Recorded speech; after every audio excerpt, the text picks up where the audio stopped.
Okay, so we're live with Fred Tellier here. Um, welcome to Guitar Bench. Thank you for taking the time to chat to us, Fred. Thank you. Great. Proud to be. Great to have you on. Maybe we can just jump right in and just ask how things have been going for you. How's the building been going, especially with COVID? Well, all the guitar shows last year got canceled, so that kind of I'm not famous enough yet to get a lot of people contacting me, so most of my contacts are at the shows. In Hmm. fact, I built a left-handed guitar to take to the shows for Ah, 2020, right. and it's still sitting here. Oh no. I felt bad, like you go to shows and there's always a few people come up and offer them to try your guitars. And well, I'd love to, but I'm a lefty. So I figured I'll make a lefty. Mhm.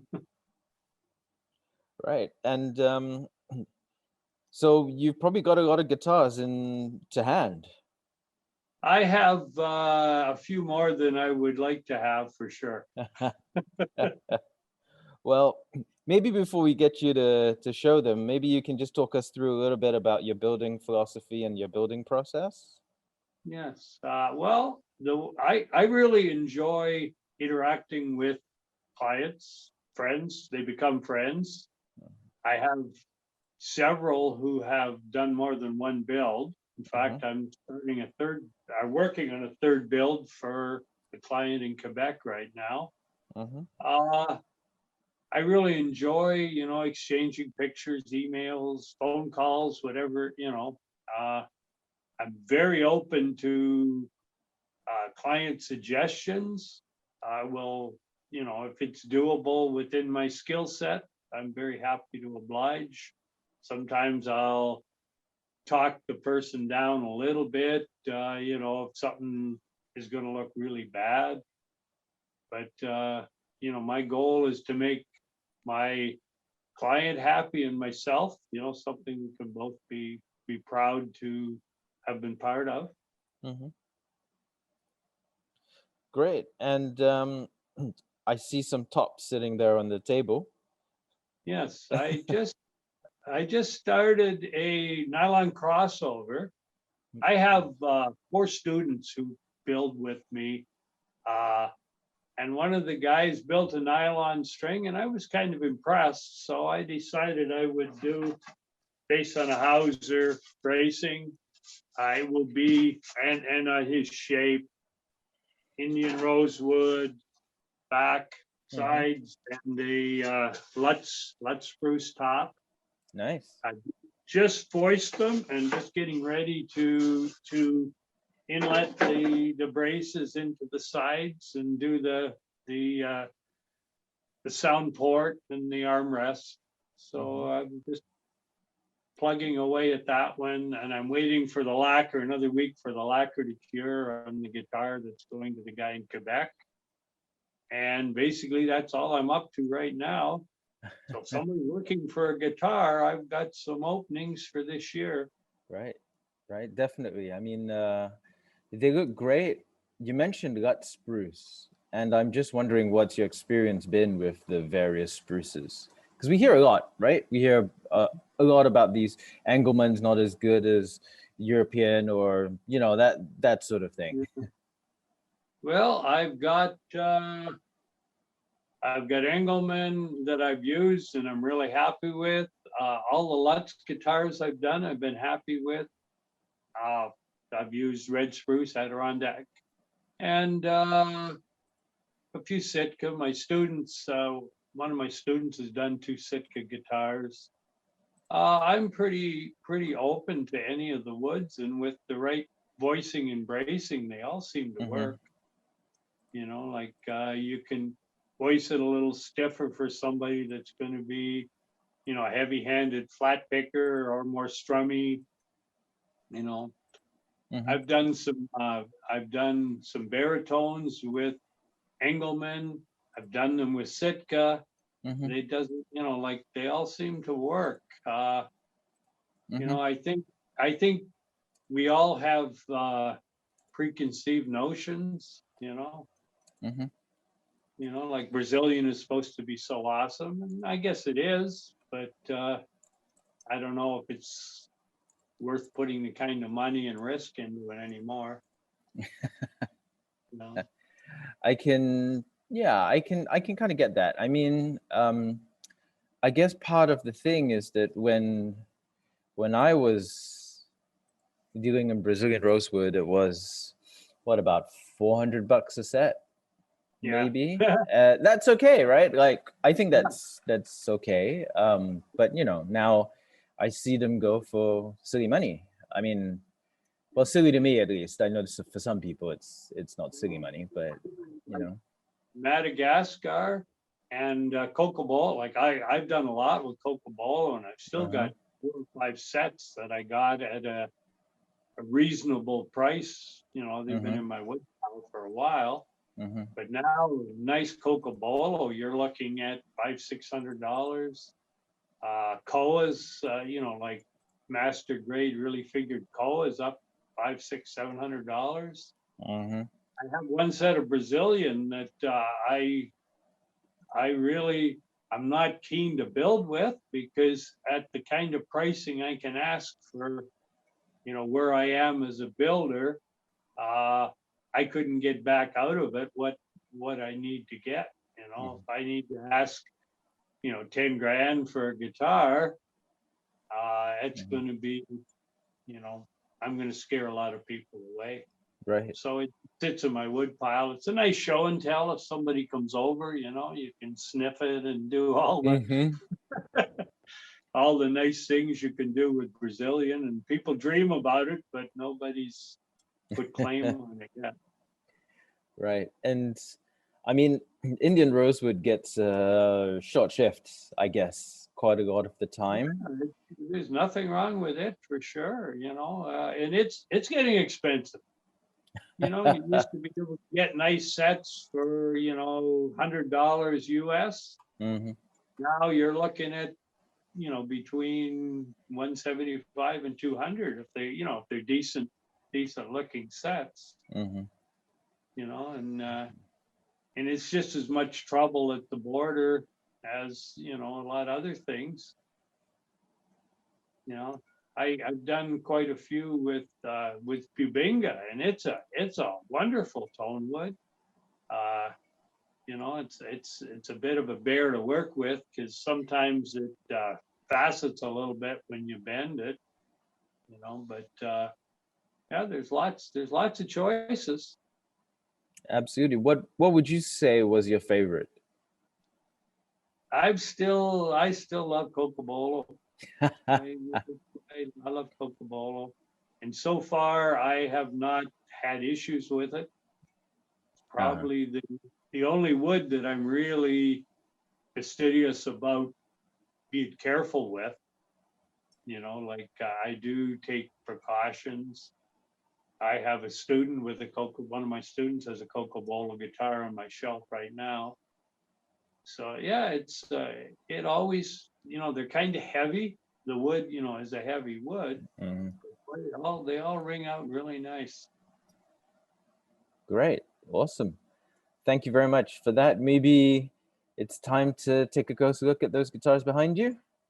Sure, sure. Well, here first, here's the side Oh, for right. the nylon string. Uh-huh. People keep asking about the bevels. Well, Yeah. this is oversized. Okay. After I trim the top, then I trim the shape back, so I only have a minimal amount Right. of glue. And there's the support for the way I do the bevels. Uh-huh. I don't know if people do them a lot of different ways. I just sort of did it like I was doing a scoop. Mm-hmm. The scoop. I did it like I was doing a bevel. Bevel, right. And it seems to work out pretty good. So I use like what Kent Carlos Everett does with you cut the sides first before you put the blocks in, so you don't have to make templates and whatnot. Mm-hmm. So it makes it a little easier. Mm-hmm. But yeah, this guy, he'll be probably singing in a couple of months. So let's grab this was my kind of latest. This is the cantilever fretboard Oh yeah. on the 00 size body, 13 fret neck. Very lively top. Like usually you get to about here and the tops don't ring. But with this stuff, you can get almost to the middle of the sound hole. So you're gaining a couple inches of top, you know, compared to normal. This guy's got the bevel in Wenge. Right. And this is some, I guess they call this plum pudding mahogany. I got this from a guy on eBay, and it was so nice. I bought a couple more sets. I cleaned them out. It's nice. Oh, that looks nice. I've used the Wenge quite a bit for binding. It's kind of nice. It's, you know, not as black and extreme looking as ebony. It's a nice, makes a nice guitar. But I really like the cantilever, you know, and it's kind of nice. So I've done 2 of these. I did one, a prototype in Macassar ebony, and so I decided I'd make another one, and I had this mahogany. This is a Swimmer Bear Claw Engelmann top, pretty active top. It's not a bad. I shouldn't do this. It might not be in tune. That's not in tune. Anyways, Okay. this is like 00 body size. I'm pretty, and one thing I'm pretty open on if somebody wants a body shape I haven't done. Right. I have an issue making, you know, new bending forms in a mold. Some people don't like to try new things, but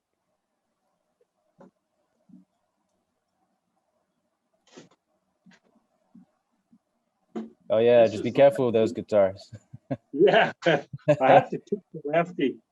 So this one actually looks right now because it's since we're in mirror image. Yeah, mirror image. Pick guards on the wrong side, of course. I reversed my peg head. Oh, nice. I wasn't sure whether to leave it normal or reverse it, and I decided I should make it look the same.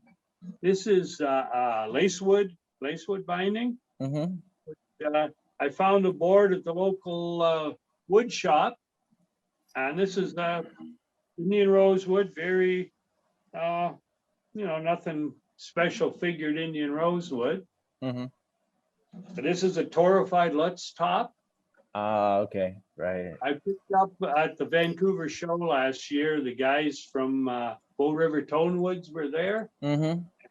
Threw their tops, and they had a couple that I liked, so I grabbed it, and okay, you know, it's I'm not quite sure if I like the darker look yet, but and I do a lot of I like to use spalted maple or natural woods for the rosettes. It's nice to be kind of more natural looking, and I'm going to try not to bang it. Yeah. The 00 had that cantilever neck, and I'm just wondering what sort of a neck joint you use. It's 2 bolts. Right. And it has a carbon bar to help support, a carbon rod on each side to help support the bar. Okay. I'm not sure if that's necessary, but you know, it's cheap insurance. Absolutely. And if it wasn't a cantilever neck, are you gluing the fingerboard extensions down, or is it also a bolt-on? I did one guitar with all bolt on and off, and I found if I had to take the neck off, I could soften the glue and take the fingerboard off faster than I could get those silly bolts out. Okay. I decided that, yeah, it's you know, you end up with scratched up arm trying to reach in, and I decided I'd glue them down. And actually, when I first set up a guitar, I don't glue the fingerboard down in case I want to change the neck angle a little bit or something. And so I'll string it up and let it settle in for a couple of weeks before I glue the fingerboard down. Right. Just take the neck back off, and it doesn't take long to do. Okay, great. I mean, I suppose if it cantilever neck, you don't need to bother with all of that. No, and the nice thing with the cantilever neck is you can actually change your action quite readily. You can if you can shim the neck, like it's only touching basically at the binding. So you can raise it up and down there. I was thinking maybe trying to work out an adjustment where you could, move it, the user could loosen the bolts and move it, but that's kind of scary, Right. Yeah. Right. Like the truss rod adjusting till it breaks, those kind of. It's pretty hard to. I've always thought it's pretty hard to break a truss rod. Yeah, well, usually they blow through the back of the neck. Yeah. Everybody tries to lower the action with the truss rod, right? And yeah, I fixed a couple for people that I had to basically rebuild, the neck. The first fret. Right. Right. Well, great. I think time is getting on, and I'm sure we'll catch up soon again. Yeah, it's nice to see your. It's funny. We build and messaged and everything, and Facebook friends for a lot of years, and I really never seen you. Yeah. Everybody says that. I think every chat that's going to happen pretty much is going to be. It's really nice to see your face. Yeah, exactly. And it's great to see. With your avatar, you didn't look quite like that. Yeah. But it's great to see you too. Great to see the shop. Great to see the guitars kind of live as well. Maybe before I let you go, would you have anything you wanted to add or anything you wanted to say? Well, if somebody needs a guitar, I know a guy can make one. Yeah, I'm pretty sure you're pretty close to him too, huh? I have a website, and I have pictures of a lot of my builds on Facebook. Great. So I'm always checking Facebook. Anybody wants to get a hold of me, But yeah, it's great to have talked to you, and hope everything's going well in your corner of the world. It's we're moving along slowly. I think. I hope everything you stay safe and things go well. We'll get safe and healthy. Great, and we'll get those links for you down in the description. Well, the links for you down in the description, and we'll go from there. Okay, I think hopefully we'll get another one in, and stay tuned, I guess, for everybody. Okay. Okay, thanks. Thanks a lot. Thank you very much. Yeah.